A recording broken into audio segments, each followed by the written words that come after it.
ओम नमो भगवते वासुदेवाय। ओम नमो भगवते वासुदेवाय। ओम नमो भगवते वासुदेवाय। ओम अज्ञानतिमिरान्धस्य ज्ञानाञ्जनशलाकया चक्षुरुन्मिलितं येन तस्मै श्रीगुरुवे नमः। जय श्री कृष्ण चैतन्य प्रभु नित्यानंद, श्री अद्वैत गदाधर शिवासदि श्री गौर भक्त वृंद। हरे कृष्ण कृष्ण कृष्ण हरे हरे, हरे राम राम राम हरे हरे। हरे Krishna. So we are going through the session of Bhagavad Gita. We are right now going with the fourth chapter named as Transcendental Knowledge, where we tried to understand. Till now we discussed 10 shlokas of the fourth chapter of Bhagavad Gita. This is a very important chapter for us to progress in devotional service, because as I told you yesterday that the anarthas, the six enemies within our heart, lust, anger, greed, illusion, envy, pride, they are something very much dangerous, and they bring us to a state of helplessness. हमें असहाय बना देते हैं ये सारे हमारे अनर्थ। तो हमने इस चीज को समझा था, और कृष्णा कॉन्शियसली ही ऐसा तरीका है जिसकी वजह से हम अपने अनर्थों से, अपनी प्रवृत्तियों से हम मुक्त हो सकते हैं। इनसे हम राहत पा सकते हैं। क्योंकि क्या होता है, जैसे हमारी आदतों में परिवर्तन नहीं आता, हमारी हैबिट्स चेंज नहीं होती, हम खुद अपनी हैबिट से परेशान होते हैं और हम चेंज करना चाहते हैं लेकिन चेंज होते नहीं हैं। तो क्या कारण होता है उसके पीछे? Because of the presence of this lower tendencies. जब ये छोटी प्रवृत्तियां हमारे अंदर होती हैं, काम, क्रोध, लोभ, मोह, माद, मात्सर्य, ईर्ष्या इत्यादि हमारे हृदय में क्योंकि भरा होता है, इसलिए हम नहीं सुधरते। तो हमको कृष्ण भावनामृत का आश्रय लेने की आवश्यकता है। मतलब भगवान की कथाओं का, भगवान के नाम का, भगवान की लीलाओं का, भगवान की सेवा का, भगवान में अभिनिवेश होना, भगवान को प्रसन्न करना, भगवान की सेवा करना। ये जब हम इसमें हमारा अभिनिवेश होता है, इस पे हमारा ध्यान होता है, तब हम जेन्युइन सर्विस करते हैं भगवान की। तब हृदय में संतुष्टि और फुलफिलमेंट का अनुभव होता है, अन्यथा नहीं हो सकता। तो जैसे कि हम इस अध्याय में देख रहे थे कि चौथे अध्याय की भगवान तीसरे अध्याय के अंत में जैसे स्त्री को बताते हैं कि व्यक्ति को भौतिक बंधन से बचना है तो लस्ट को, काम को, व्यक्ति को हराना होगा। और वो किससे हो सकता है? By deliberate spiritual intelligence. Krishna भावनामृत का जब अनुशीलन करेगा तब होगा। तब भगवान परंपरा के बारे में बताते हैं कि किस प्रकार से परंपरा में ज्ञान प्राप्त किया जाता है, और परंपरा में भगवान ने इस ज्ञान को दिया। और फिर उसके बाद भगवान अपने प्राकट्य के दिव्य स्वभाव के बारे में बताते, किस प्रकार से उनका प्राकट्य पूरी तरह से दिव्य है। ये आपके और मेरे तरह से नहीं है। जब भगवान कृष्ण प्रकट हुए थे तो वह अपने माता पिता देवकी और वसुदेव को ये बता रहे थे कि तुम पिछले जन्म में क्या थे। तुम कश्यप पिछले जन्म में थे, उससे पहले तुम कृष्णी गर्भ और सुतपा थे। कोई जब हम प्रकट और भगवान जब प्रकट हुए थे तो हीरे, जवाहरात, मोती इत्यादि सब लेके पैदा हुए थे, प्रकट हुए थे, और हम सिर्फ रो रहे थे और कुछ नहीं।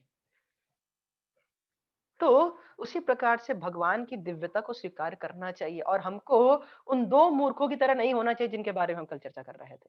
पहला मूर्ख कौन? जो ये सोचता है कि अरे भगवान इस जगत में आए इसका मतलब हम भी भगवान हैं, और दूसरा भगवान भी हमारे जैसा व्यक्ति है, उनमें और हम में कोई भेद नहीं है। तो इस प्रकार की मूर्खता भक्त लोग कतई नहीं करते हैं। और आज भी, और भगवान जब इस बात को बताते हैं कि जो भगवान के दिव्य कर्म इन सबको समझ जाता है तत्व की दृष्टि से, तो क्या होता है? उसको पुनर्जन्म नहीं होता, उसका फिर से जन्म नहीं होता। जन्म नहीं होता तो मरण नहीं होता, बुढ़ापा नहीं आता, बीमारी नहीं आती, और भगवान के चिन्मय अनंत धाम में व्यक्ति प्रवेश कर जाता है। मिल नहीं जाता, उसका व्यक्तित्व नहीं नष्ट हो जाता, वो प्रवेश करता है। जैसे हम कोई शहर में घुस जाते हैं, उसी प्रकार से भगवान के सच्चिदानंद धाम में हम घुस जाते हैं और वहां जाके भगवान की सेवा में रत रहते हैं। तो इस बात को यहाँ पे बहुत ही इम्पोर्टेंस दी गई है।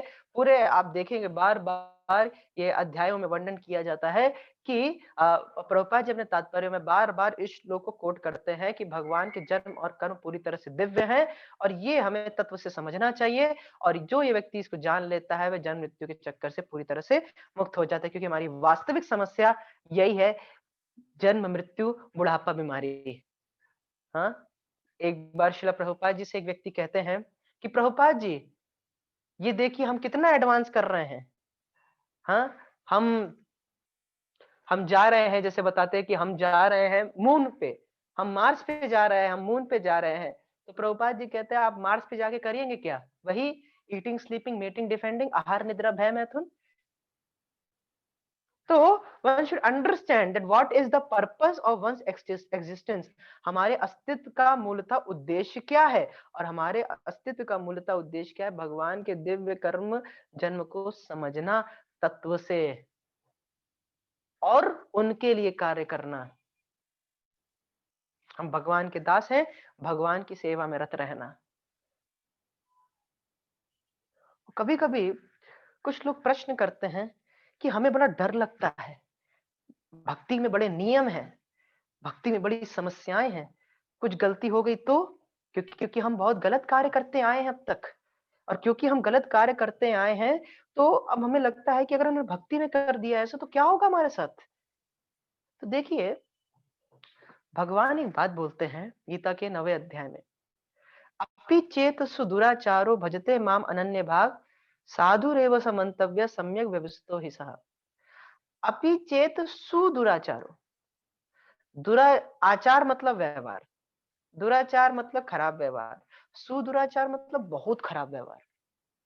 लेकिन कोई किसी का बहुत खराब व्यवहार है, लेकिन भजते माम अनन्य भाग, लेकिन वो मेरी भक्ति कर रहा है, भगवान कह रहे हैं वो मेरी भक्ति कर रहा है अनन्य रूप से, कि मतलब कुछ भी हो जाए भगवान श्री कृष्ण की भक्ति नहीं छोड़ूंगा।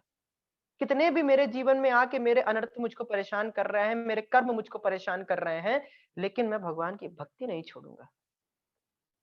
तो कहते हैं साधु रेव समन्तव्य, उसको मैं, भगवान खुद कह रहे हैं उसको मैं साधु मानता हूं।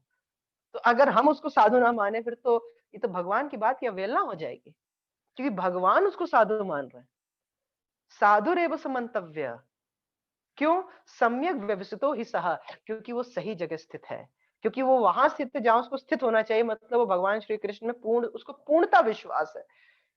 जैसे कि हम देखिए, हम युद्ध में आ गए हैं, तो युद्ध में आ गए हैं तो हमारे इंद्रियां हमको परेशान करेंगी। जब जेल से कैदी निकल, जेल में कैदी रहता है तो जेलर कोई दिक्कत नहीं, जब जेल से निकलने का प्रयास करता है तब क्या जेलर को दिक्कत होती है। तो उसी प्रकार से हम बुरा जीवन छोड़ने का प्रयास कर रहे हैं और एक अच्छे जीवन में प्रवेश करने का प्रयास कर रहे हैं।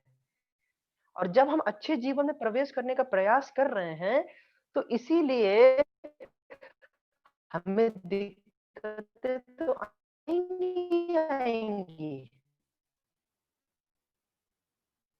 लेकिन योद्धा वो नहीं है कि गोली खाया और मर गया। नहीं नहीं, वो गिरा, योद्धा सफल वो व्यक्ति गिर के उठा है और अपने लक्ष्य को प्राप्त किया है, बार बार हार के अपने आप के अपने लक्ष्य को प्राप्त किया है। और सफलता का मतलब ही यही होता है, to go from one failure to another failure without losing enthusiasm. एक हार से दूसरी हार पे जाना, लेकिन उत्साह न खोना, इसी को ही सफलता कहते हैं। तो इस बात को बहुत जरूरी हमारे समझने, कुछ भी हो जाए, कितना भी हमारे अनर्थ हमको परेशान करते हैं, लेकिन हमें भगवान श्री कृष्ण की भक्ति नहीं छोड़नी है।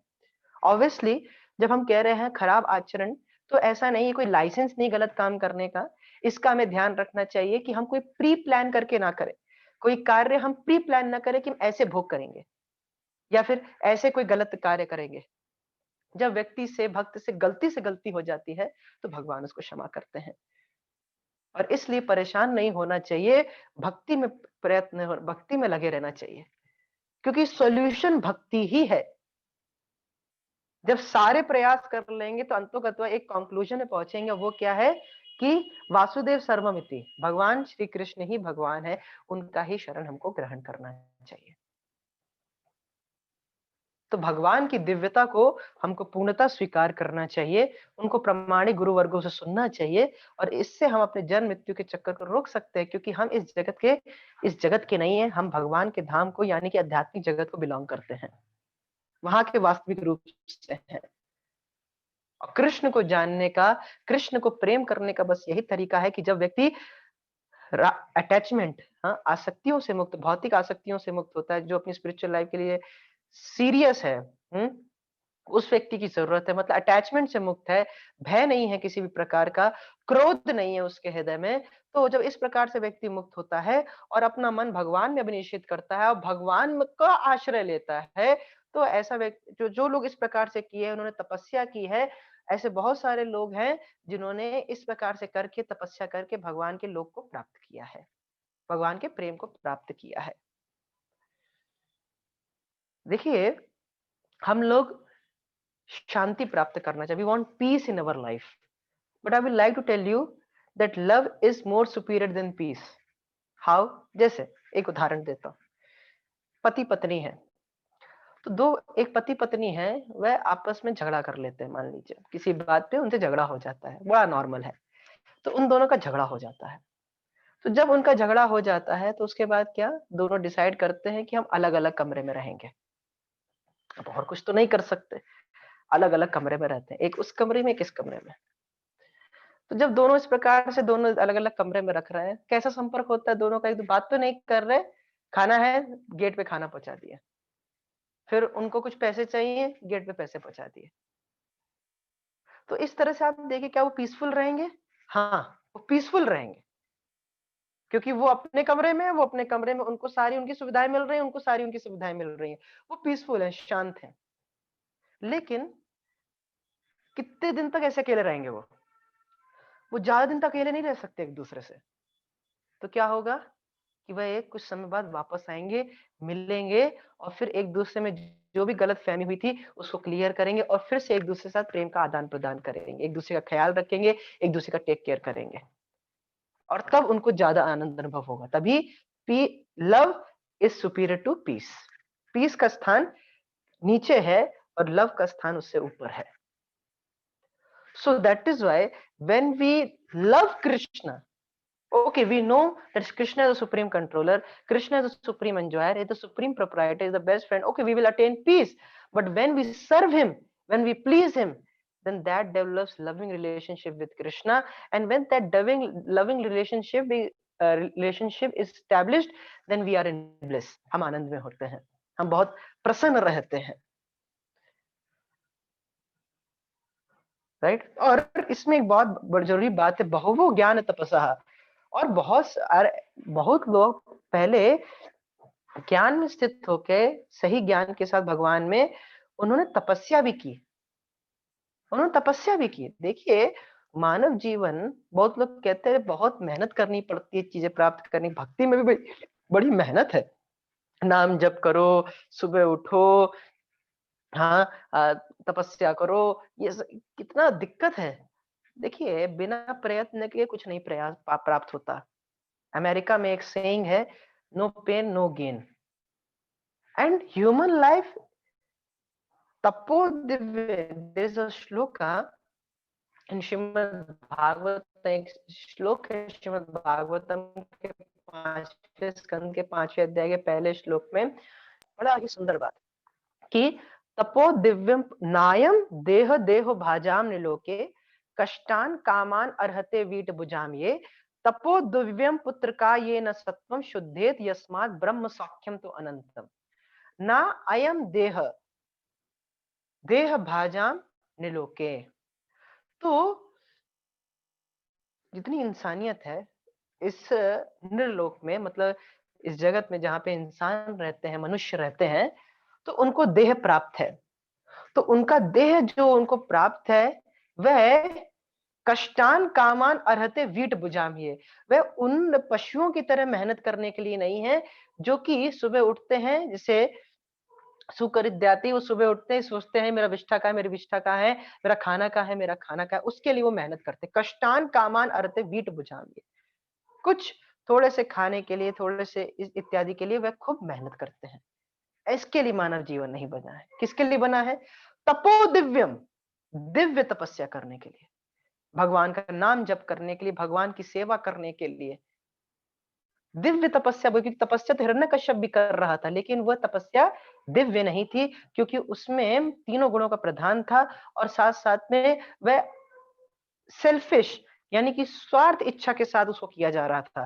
लेकिन दिव्य तपस्या तब होती है जब हम गुरु आचार्य जैसा हमको बताएं उसके हिसाब से भगवान की सेवा करते हैं।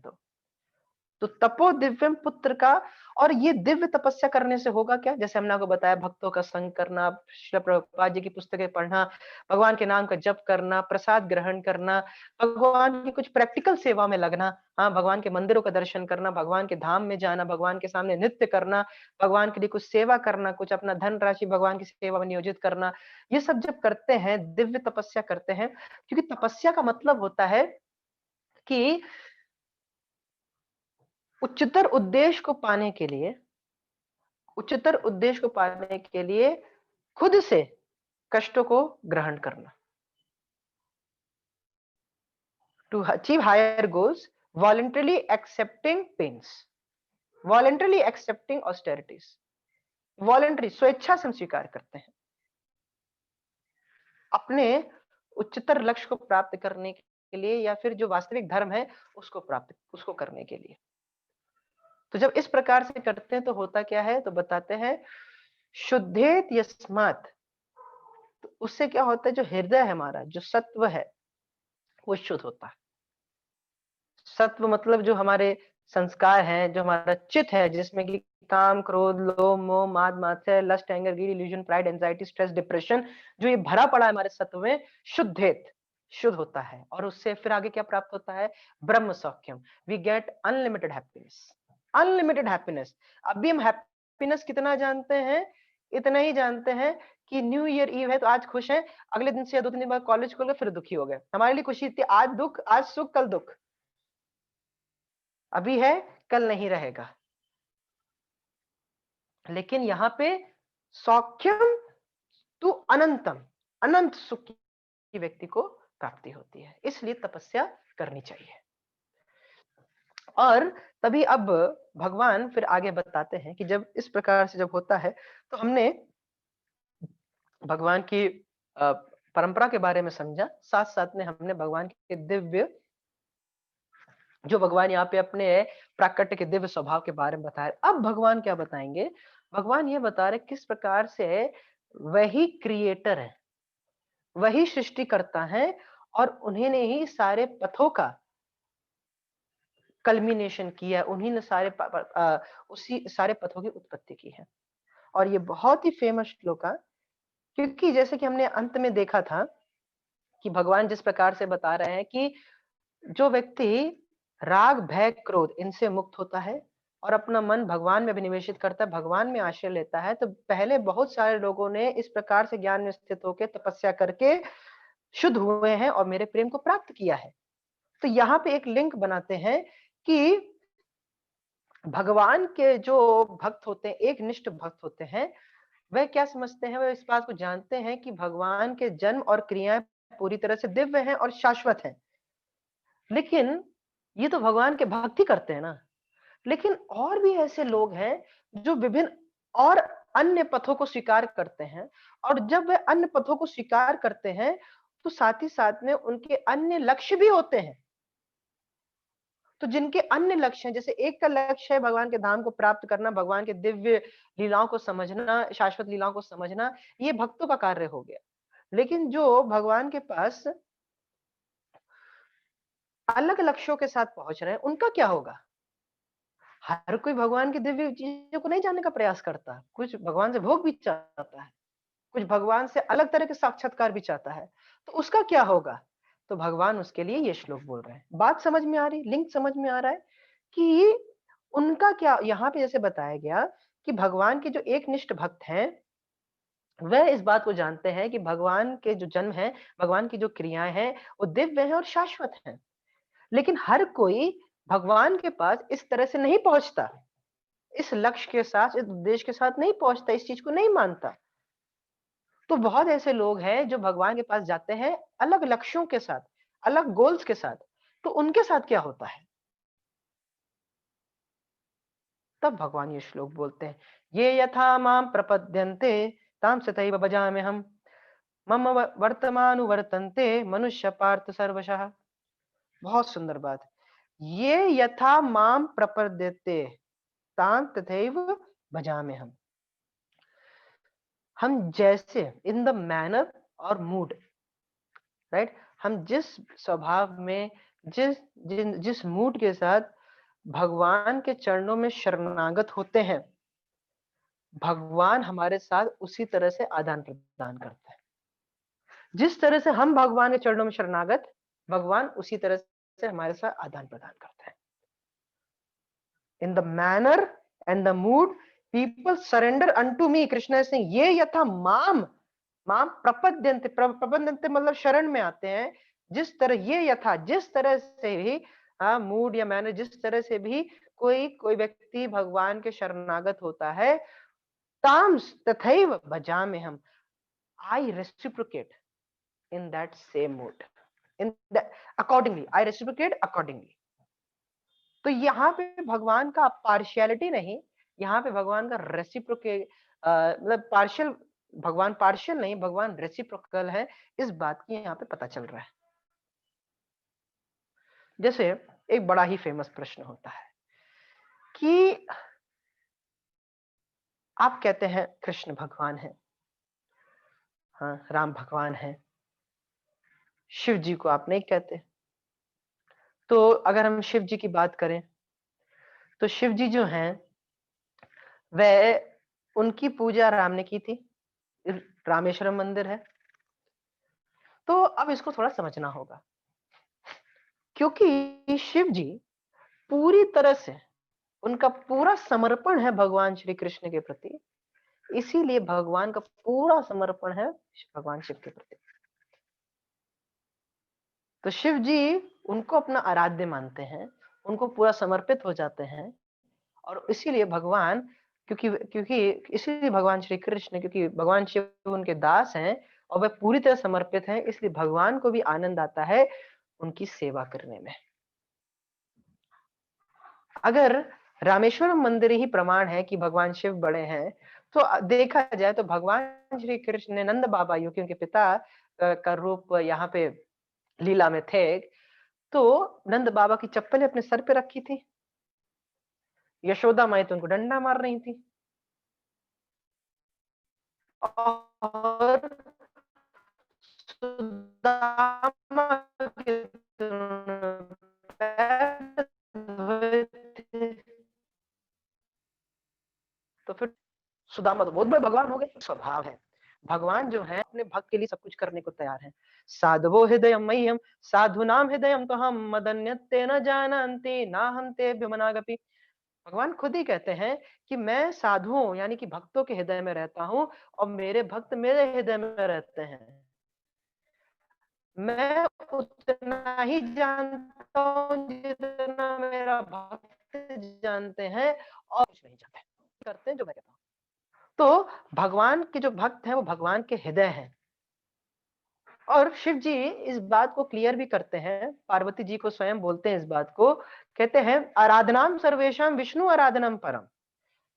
आराधना में सबसे सर्वश्रेष्ठ किसकी आराधना है? भगवान विष्णु की आराधना है।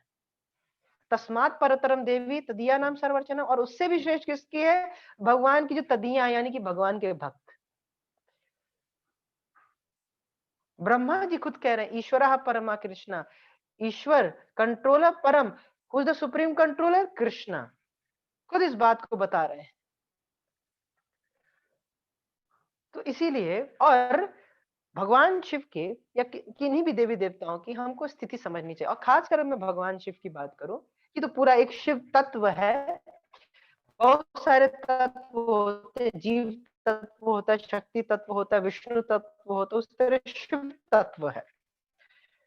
तो तो शिव तत्व भी होता है, तो उसको भी हम थोड़ा समझने का प्रयास करेंगे, लेकिन अभी इन शॉर्ट इन कैप्सूल में जो कि वेद व्यास जी ने सभी शास्त्र लिखे, सबसे 4 वेद, 18 पुराण, 108 उपनिषद, हाँ, इतिहास, महाभारत, ये सब लिखने के बाद वह असंतुष्ट थे, वह प्रसन्न नहीं थे। नारद मुनि उनके पास आते हैं, पूछते हैं, तो आप असंतुष्ट क्यों हैं? कहते हैं, मुझे तो नहीं पता, आप भी बताइए। तो कहते हैं 2 कारण। पहला, आपने पर्याप्त मात्रा में भगवान श्री कृष्ण का गुणगान नहीं किया, इसलिए आप असंतुष्ट हैं। दूसरा कारण, आप क्यों असंतुष्ट हैं? आपने धर्म अर्थ काम मोक्ष का बहुत बार वर्णन किया, और क्योंकि आपने धर्म अर्थ, लोग धर्म करते हैं क्यों? थोड़ा सा जाके चंदा मांग लिया, गणेश जी के सामने नाच लिया, क्यों? अर्थ के लिए, ताकि उनको धन प्राप्त हो सके। और उस अर्थ का क्या करते हैं? काम, अपने काम की तृप्ति करते हैं, जो भी हृदय में भोग होते हैं उनको तृप्त करना चाहते हैं। और जब वो भोग तृप्त नहीं होते तो मोक्ष, मोक्ष की तरफ बढ़ते हैं। वो भी कौन सा मोक्ष? भगवान में जाके मिल जाओ। तो व्यक्ति धर्म अर्थ काम मोक्ष इत्यादि में संलग्न होता है।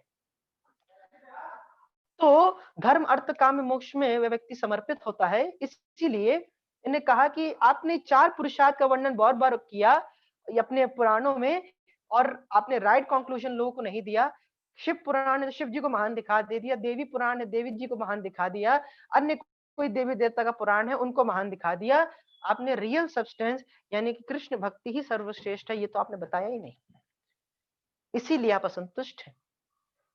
तब नारद जी उनको बताते हैं किस प्रकार से भक्ति योग सर्वश्रेष्ठ है, और भक्ति योग जब उनके जीवन में आई तो उनका जीवन परिवर्तित हुआ। वो एक शूद्रानी के पुत्र थे, हाँ, वो एक दासी के पुत्र थे, लेकिन आज वो नारद मुनि है सिर्फ और सिर्फ भक्ति योग के माध्यम से। इसलिए भक्ति योग का प्रचुर मात्रा में वर्णन करो, ऐसा शास्त्र लिखो, यानी कि श्रीमद् भागवतम लिखो।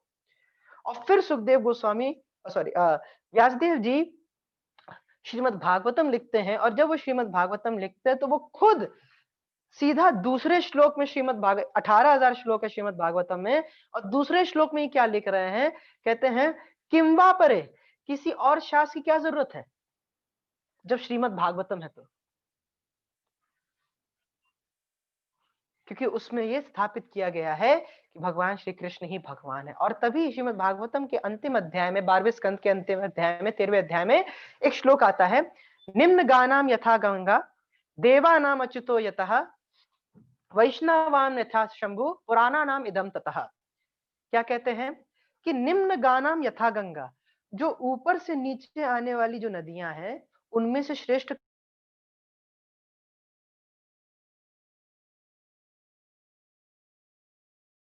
कौन है? मां गंगा। श्रेष्ठ कौन है? देवों के देव कौन है? तो भगवान अच्युत, भगवान श्री कृष्ण। अच्युत मतलब जो अपने स्थान से गिरते नहीं है, ही रिमेन्स इनफॉलेबल, यानी कि भगवान श्री कृष्ण। फिर वैष्णवानाम यथा शंभु, और वैष्णवों में, भगवान के घनिष्ठ भक्तों में श्रेष्ठ कौन है? शंभु, भगवान शिव। पुराणा नाम इदम ततः, और पुराणों में, शास्त्रों में सबसे श्रेष्ठ कौन है? इदम, यानी कि श्रीमद् भागवतम। तो ये श्रीमद् भागवतम इस प्रकार का शास्त्र जो कि ऑथर को भी संतुष्ट किया। तो आप सोचिए, जाके जो अन्य शास्त्र हैं, पुराण है, जब लिखने वाला संतुष्ट नहीं हुआ तो पढ़ने वाला कहां संतुष्ट हो जाएगा? तो हर किसी को इस बात को बहुत अच्छी तरह से यहाँ पे समझाया गया है। ये यथा माम प्रपद्यन्ते ताम तथैव भजामि हम जैसी जैसी मात्रा, अगर हम 10% भगवान के प्रति शरणागत है, भगवान हमारे प्रति 10% शरणागत है। अगर हम 30% है, भगवान 30% है। हम 1% है, भगवान 1% है। अगर हम भगवान को याद करना चाहते हैं तो भगवान सारी व्यवस्था बना देंगे जिससे आप उनको याद कर सको। और अगर आप भगवान को भूलना चाहते हो तो भगवान सारी व्यवस्था बना देंगे जिससे आप भगवान को भूल सको, क्योंकि भगवान हमसे प्रेम करते हैं। हमको अल्प स्वाधीनता दी गई है, हम किस प्रकार से प्रयोग करते हैं भगवान उसको देखते हैं। भगवान उसके हिसाब से हमारे साथ आदान प्रदान करते हैं, और भगवान इस चीज में इम्पार्शियलिटी नहीं कर रहे हैं। It's natural. जैसे कि मान लीजिए बीज होते हैं, हाँ, एक नीम का बीज है, एक रोज प्लांट का बीज है, एक मैंगो का बीज है। तो हमने मान लीजिए 5 बीज बिछा दिए, अब वर्षा तो एक समान हो रही है, तो अब आप ये नहीं कह सकते अरे यहाँ पे नीम, यहाँ पे रोज, ऐसा क्यों? क्या कारण है? बारिश तो एक समान हो रही थी, कारण क्या है? बीज अलग अलग है। तो उसी प्रकार से हमारे जीवन में इस बीज का मतलब क्या है? भगवान सब पे एक समान कृपा कर रहे हैं, लेकिन किस प्रकार की बीज, किस प्रकार की इच्छाओं के साथ हम भगवान के पास जा रहे हैं, भगवान उस प्रकार से हमारे साथ आदान प्रदान कर रहे हैं। So he is not partial, he is reciprocal. वो हमारे साथ उस तरह से आदान प्रदान करते हैं। तो जिस प्रकार से हम भगवान को अप्रोच करते हैं, so this point has to be understood. और आगे कहते हैं मम वर्तमान वर्तन्ते मनुष्य पार्थ सर्वशः, और कहते हैं मम वर्तमान तंते, सब लोग, हर कोई मेरे ही पथ पे चल रहा है, फॉलोज माय पथ, प्रत्यक्ष अप्रत्यक्ष रूप से वो मेरे को ही प्राप्त करता है। देखिए इसको समझना पड़ेगा। यहाँ पे 2 पॉइंट बताए गए हैं। ये श्लोक बहुत इंपॉर्टेंट है, इसलिए मैं आपको थोड़ा सा धीरे धीरे समझा रहा हूँ। ये बहुत इंपॉर्टेंट श्लोक है कि जिससे हमने देखा था भगवान ने, भगवान हमारी चॉइस को, हमारी अल्प स्वाधीनता को अप्रिशिएट करते हैं, उसकी सराहना करते हैं। तो हमने देखा था कि बहुत सारे मार्ग हैं, कर्म मार्ग, ज्ञान मार्ग, अष्टांग मार्ग और भक्ति मार्ग। कर्म योग, अष्टांग योग, ज्ञान योग और भक्ति योग। तो जो जिस प्रकार से किसी पथ को फॉलो कर रहा है, उस प्रकार से उसको रिजल्ट मिलता है। कोई मान लीजिए पशु जीवन में जी रहा है, ईट ड्रिंक बी मैरी, खाओ पियो मौज करो, हाँ, तो उस प्रकार से उसको आदान प्रदान होगा। कोई अपने कार्य कर रहा है लेकिन फल की इच्छा कर रहा है, तो उस प्रकार से तो आदान प्रदान होगा। कोई व्यक्ति जो है वह उस प्रकार से उसको उच्चतर लोग यानी कि हेवनली प्लैनेट्स मिल जाएगा, लेकिन वापस जगत में आ जाएगा। कोई व्यक्ति है ज्ञान का बहुत अनुशीलन करता है, खूब स्पेक्युलेशन करता है, खूब ज्ञान को समझने का प्रयास करता है, तो वह जो है भगवान के एक भगवान के एक एस्पेक्ट, एक पक्ष के प्रति जाता है, वो है भगवान के निराकार पक्ष पे, पहलू पे। और जो अष्टांग योगी हैं, जो हृदय में परमात्मा को ध्यान करते हैं, वे भगवान के परमात्मा पक्ष तक जाते हैं, परमात्मा पहलू तक जाते हैं। जो भक्ति योगी होता है वह डायरेक्टली भगवान को अप्रोच करता है। तो हर कोई भगवान के ही पथ पे चल रहा है, डायरेक्टली और इनडायरेक्टली वह भगवान तक ही पहुंचेगा। मतलब जैसे भगवान का एक पहलू है, हाँ, परमात्मा और ब्रह्म, ये पहलू है भगवान के, तो कोई उनके संपर्क में आ रहा है तो एक तरह से भगवान के संपर्क में आ रहा है, लेकिन उसको वह सच पूरा आनंद का अनुभव तभी होता है जब भगवान के संपर्क में आता है। इसको श्रील प्रभुपाद जी एक बड़े सुंदर उदाहरण समझाते हैं। जैसे मान लीजिए आप दूध पिएंगे, दूध है मान लीजिए आपके सामने, तो हम उसको अलग अलग तरीके से इंद्रियों के संपर्क में ला सकते हैं। एक तो क्या, आप दूध को देख सकते हैं, हाँ व्हाइट इन कलर, गिलास में रखा है, देख लिया बस, और कुछ नहीं। फिर दूसरा, आप क्या कर सकते हैं, अपने नाक को पास ला सकते हैं, आप सूंघ सकते हैं, हाँ बड़ी अच्छी महक आ रही है, गरम गरम महक आ रही है, राइट, नाक को लगा सकते हैं। तीसरा, आप उसको छू सकते हैं, आप दूध को छू सकते हैं, हाँ लिक्विड होता है, हाँ गर्म है, या फिर इसकी विस्कोसिटी है, आप छू सकते हैं। लेकिन वास्तविक फायदा आपको कब मिलेगा, जब आप उसको उठा के पिएंगे। वास्तविक फायदा तो यही है, आप उसको पिएंगे। सुनने से भी काम नहीं चलेगा, दूध ऐसा होता है। रेस्टोरेंट में भी अगर आप जाएंगे तो देखने का पैसा नहीं है, छूने का पैसा नहीं है, तो उसके बारी उसकी महिमा सुनने का पैसा नहीं है, सूंघने तक का पैसा नहीं है, खाने का पैसा देना पड़ता है। और जब आप उसे खाते हैं, जैसे मान लिया आप दूध पीते हैं, तो उसे सूंघ भी सकते हैं, उसे देख भी सकते हैं, उसे उसके बारे में सुन भी सकते हैं, और पी तो नहीं, उसका स्वादन तो कर ही रहे हैं। तो जो व्यक्ति भगवान के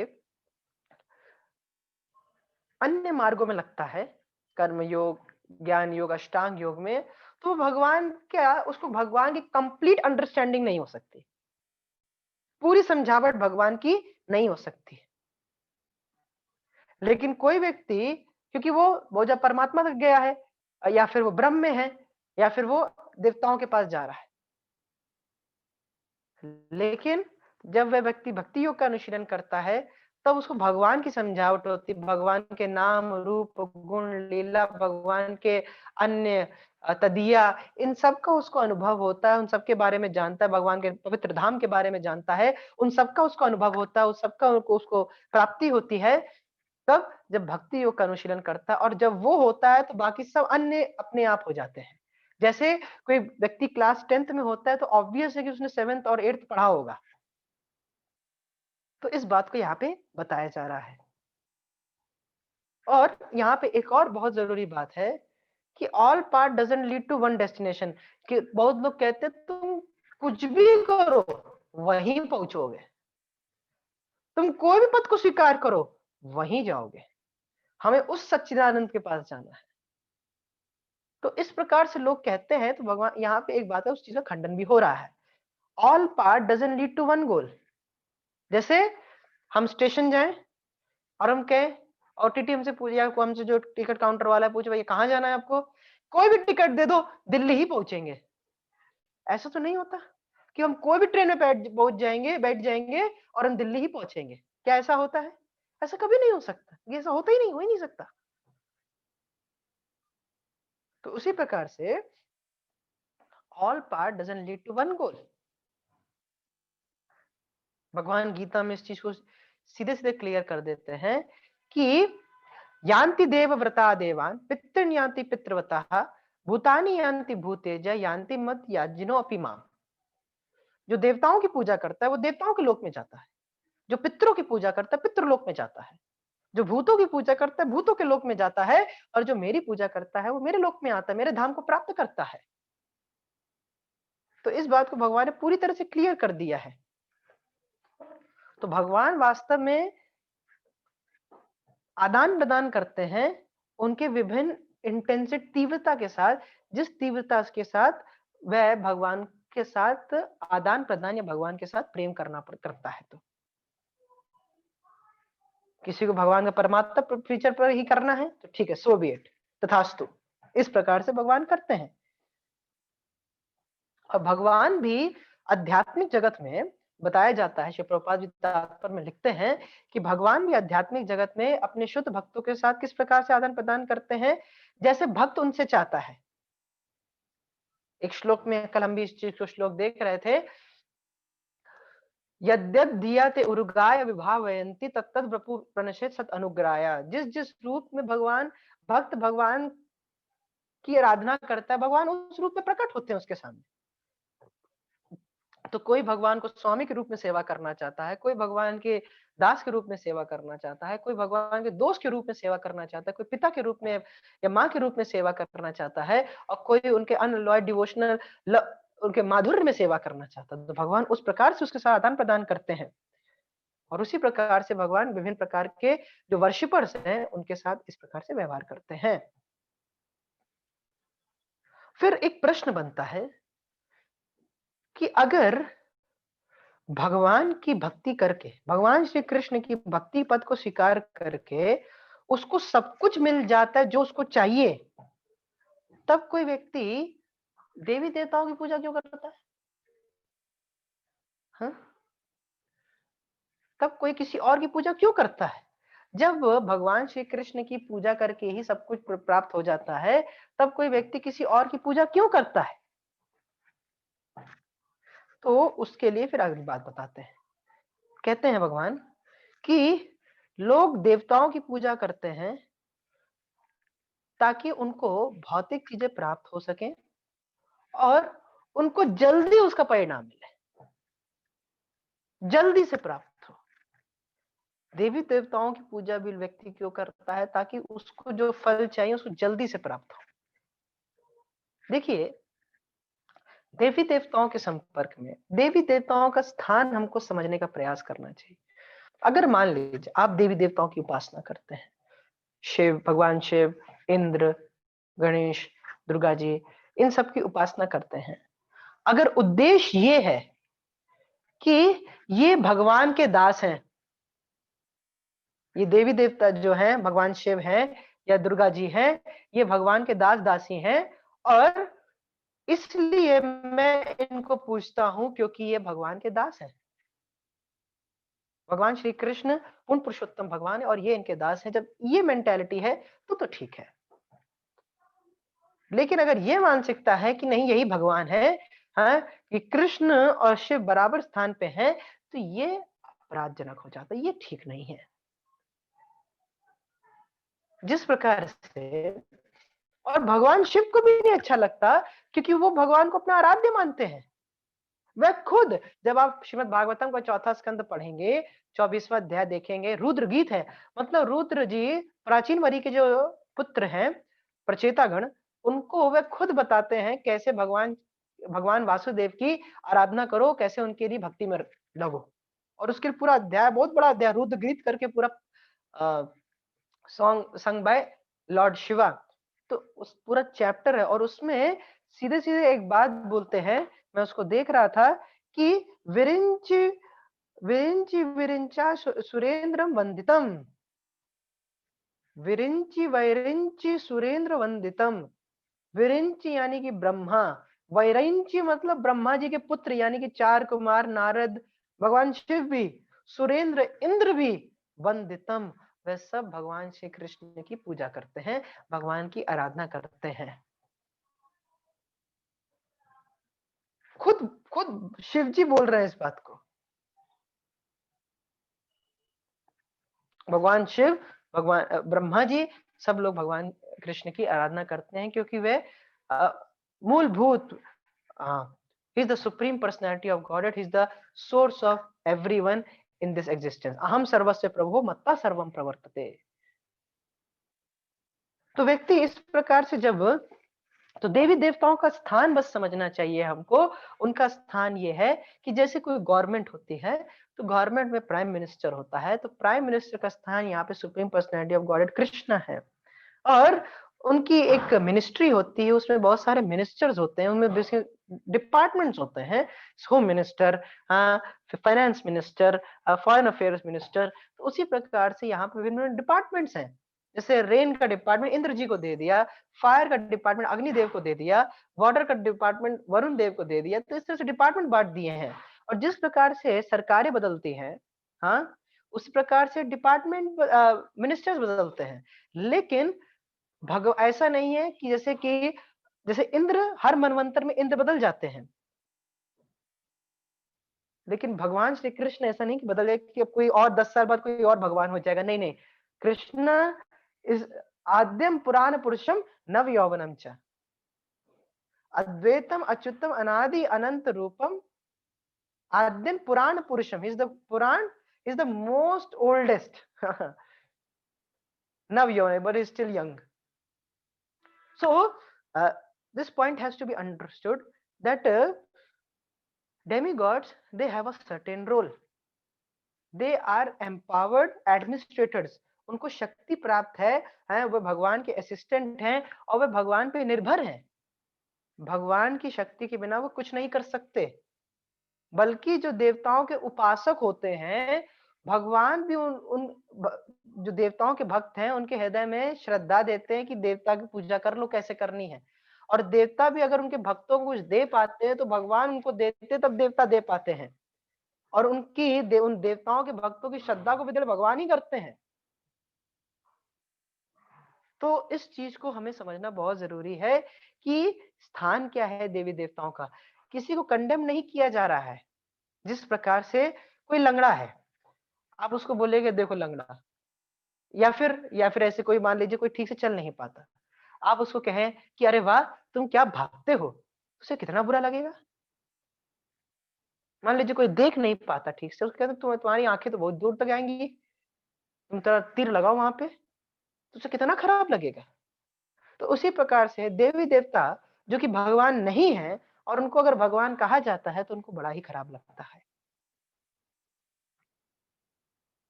और यहाँ पे एक और महत्वपूर्ण बात है कि हमें एक चीज में अंतर देखना चाहिए कि क्या टेम्परेरी है और क्या इटर्नल है, क्या अशाश्वत है, क्या शाश्वत है। देवी देवता तुरंत दे देते हैं, बिना ये देखे आपको इससे लाभ होगा या इससे नुकसान होगा। जिस प्रकार से मान लीजिए मैं अपने पिताजी के पास जाता हूँ, पापा मुझे वाइन पीनी है, मुझे पैसे दीजिए। तो पापा मुझे फिर अलग तरह से समझाएंगे, मार मार के समझाएंगे कि तुम वाइन पीना चाहते हो, इतनी तुम्हारी हिम्मत कैसे हो गई। और वहीं मैं अगर सीधे दुकान वाले के पास चला जाऊं, हाँ, कोई देशी शराब की दुकान में चला जाऊं, मैं उसको पैसे दूं, मुझे बोतल दो, वो क्या सोचेगा मेरे बारे में, वो दे देगा बस, उसको क्या फर्क पड़ता है तुम जियो या मरो। तो उसी प्रकार से देवी देवताओं के पास वह ये नहीं देखेंगे कि आपको इससे क्या लाभ है, क्या नुकसान है, बस आपको दे देंगे। लेकिन भगवान क्योंकि पिता की भांति हैं, वह ये इस चीज को देखेंगे कि इससे आपको क्या लाभ है, क्या नुकसान है, उसके अनुसार आपको वस्तु देंगे। तो ये एक बहुत ही ज्यादा इंपॉर्टेंट सिद्धांत है। और सीधे बताया गया है श्रीमद् भागवतम में कि अकाम सर्व कामो वा मोक्ष काम उदारधि तीव्रेण भक्ति योगेन युजेत पुरुषम परम। चाहे कोई भौतिक इच्छा ना हो, अकाम सर्व काम, हर प्रकार की भौतिक इच्छा हो, मोक्ष काम, मोक्ष की इच्छा भी क्यों ना हो, लेकिन जो उदार जो विकसित बुद्धि वाला होता है, तीव्रेण भक्ति योगेन यजेत पुरुषम परम, वो तीव्रता से भक्ति करता है किसकी, पुरुषम परम, परम पुरुष की, यानी कि भगवान श्री कृष्ण की। तो या तो खूब भौतिक इच्छाएं हृदय में, ये चाहिए गाड़ी बंगले इत्यादि, कुछ भी इच्छाएं हो, भगवान श्री कृष्ण के ही चरणों में जाना चाहिए, क्योंकि वो हमारी इच्छाओं को शुद्ध करते हैं और हमको सही वस्तु। और ऐसा नहीं है कि भगवान के भक्तों के पास कुछ होता नहीं। आप देखिए युधिष्ठिर महाराज, आप प्रहलाद महाराज, पृथु महाराज, ये सब महाराज हैं, मतलब साधु संत नहीं, राज ऋषि होते थे, पूरे जगत को कंट्रोल करते थे, धन की प्रचुर मात्रा थी, लेकिन मेन क्या थी, उनकी अंडरस्टैंडिंग थी कि ये भगवान का है, ये वस्तु मेरी नहीं है, ये भगवान को बिलोंग करती है। तो ये चेतना होती है। तो इसीलिए हमको भगवान को अप्रोच करना चाहिए सीधा। और जब हम भगवान श्री कृष्ण को अप्रोच करते हैं, भगवान का नाम जप करते हैं, भगवान की कथाओं को सुनते हैं, भगवान की सेवा करते हैं, भगवान के बारे में अन्यों को बताते हैं, तो उससे फायदा क्या होता है कि हम भगवान के प्रिय होते हैं। और भगवान देवी देवता भी अगर दे पा रहे तो भगवान कृपा से ही दे पा रहे, वो खुद उनके पास खुद नहीं होता, जैसे मिनिस्टर पास खुद नहीं होता, उनको पावर्स प्राइम मिनिस्टर से मिलती हैं। तो उसी प्रकार से सब वे भगवान से ही लेते हैं। तो हमको भी डायरेक्टली भगवान से मांगना चाहिए, भगवान की सेवा में लगे रहना चाहिए। कुछ भी चाहिए भगवान से ही मांगना चाहिए। और एक बड़ा ही इंपॉर्टेंट सिद्धांत यहां भी हमें समझना चाहिए कि भगवान श्री कृष्ण जो हैं वो सर्व सक्षम है हमको हर प्रकार से जो भी हमारी इच्छाएं उनको पूर्ण करने में। जब हमको ये विश्वास होगा तो हम उनको पूरी तरह से उनपे शरणागत हो जाएंगे। तो ये एक इंपॉर्टेंट सिद्धांत है यहाँ पे। तो यहाँ पे श्रील प्रभुपाद इस बात को लिखते हैं कि supreme God is one, that is Krishna. और मतलब जो पूर्ण पुरुषोत्तम भगवान है वो एक है, वह कृष्ण है। और जो डेमी गॉड्स हैं, देवतागण है, वह कौन है, भगवान के पार्ट एंड पार्सल्स हैं, है भगवान के अंश हैं, उनके दास हैं, उनको सेवा, उनको शक्तियां दी गई हैं भौतिक प्रकृति को चलाने के लिए। तो जो लोग होते हैं उनको कुछ चीज जल्दी चाहिए होती, इसलिए वो देवी देवताओं के पास जाते हैं। भगवान खुद उनको गीता में कहते हैं कि वे कहते हैं कि जो कम बुद्धिमान होते हैं वे क्या करते, देवी देवताओं के पास जाते हैं और वे क्या चीजें मांगते हैं, जो अशाश्वत है, टेम्परेरी है और थोड़े समय बाद चली जाएंगी, क्षण भंगुर है और अशाश्वत है, और हमको संतुष्ट भी नहीं करती पूरी तरह से। लेकिन जब भगवान के संपर्क में आते हैं तो वास्तविक सुख प्राप्त होता है। जो कृष्ण और जो देवी देवता जो हमको वरदान देते हैं, वो वो जो होते हैं वो भौतिक होते हैं और वो अशाश्वत होते हैं। तो इन चीजों को हमें समझने का प्रयास करना चाहिए। तो आज हमने इस चीज को देखा कि भगवान जो है, जो भगवान है वह भक्त के, व्यक्ति के मूड के साथ आदान प्रदान करते हैं। और जिस प्रकार से हम भगवान के पास, जिन इच्छाओं के साथ हम भगवान के पास जाते हैं, भगवान उसके साथ हमारे साथ आदान प्रदान करते हैं। और कोई अगर फिर कोई व्यक्ति, जब भगवान हमारी सारी इच्छाओं को पूरी कर सकते हैं, तो कोई व्यक्ति किसी और की पूजा क्यों करता है, क्योंकि उसको जल्दी रिजल्ट चाहिए। I want it early, I can not wait. So that should not be our motivation, because Krishna will give us what is right for us, because he knows what is good for us, and he does what is good for us. So thank you all very much. So I hope that you all are trying to understand Bhagavad Gita at your homes as well. You are trying to chant the holy name of Hare Krishna Mahamantra. I will again today tell you that how we should chant the Hare Krishna Mahamantra. Maybe if you all want, I just want to throw a proposal in front of all of you, and that proposal is that I want to start a meditation camp in the morning hours on Zoom only for all of you, maybe between 6:30 to 7. So maybe you can tell me if you all want. Between 6 to 30, 6:30 to 7, you all can come, and we can chant the Hare Krishna Mahamantra. Just like as I showed you 3 times, that continuously we are going to chant for half an hour. So those who want, so they can, like I can see some people are saying that they want such a session. So if at least want 10 students who can come in the morning 6:30 to 7, and you can just log in, and if you want you can switch on your video as well, and you can chant the 21 times the Hare Krishna Mahamantra, or continuously for 1 hour, for half an hour, 6:30 to 7 o'clock.